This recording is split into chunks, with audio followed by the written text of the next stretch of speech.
2019 yılı Profesör Doktor Fuat Sezgin yılı olarak ilan edilmişti. Bizler de Eğitim Birsen camiası olarak özellikle tarihi mirasımızı ve kültürümüzü bugünlere taşıyan ve tarihi mirasımız yönünden çok büyük zenginliklere imza atan bu üstadımızı anmak ve de ilimizde bunu gençlere bir miras olarak bırakma yönünde bir çalışma sergiliyoruz. Bu turnuvayla özellikle gençlerimizi bu konuda bilinçlendirmek, bu mirasımızı sonraki nesillere aktarma yönünde inşallah bu turnuvayı başlatmış olacağız.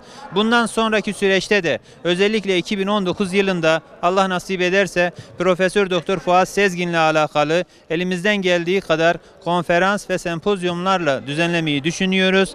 Rabbim ondan razı olsun, vermiş olduğu emeklerden dolayı biz kendisini rahmet ve minnetle yad ediyoruz. Bu turnuvanın tekrar hayırlara vesile olmasını ben diliyorum. İnşallah güzel, çekişmeli bir turnuva olacak.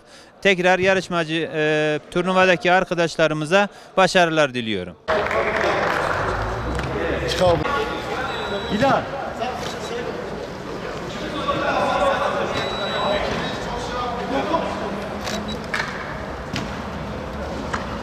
Başlattın mı?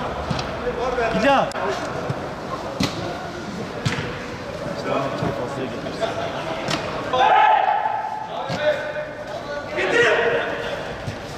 Fatih, bir daha.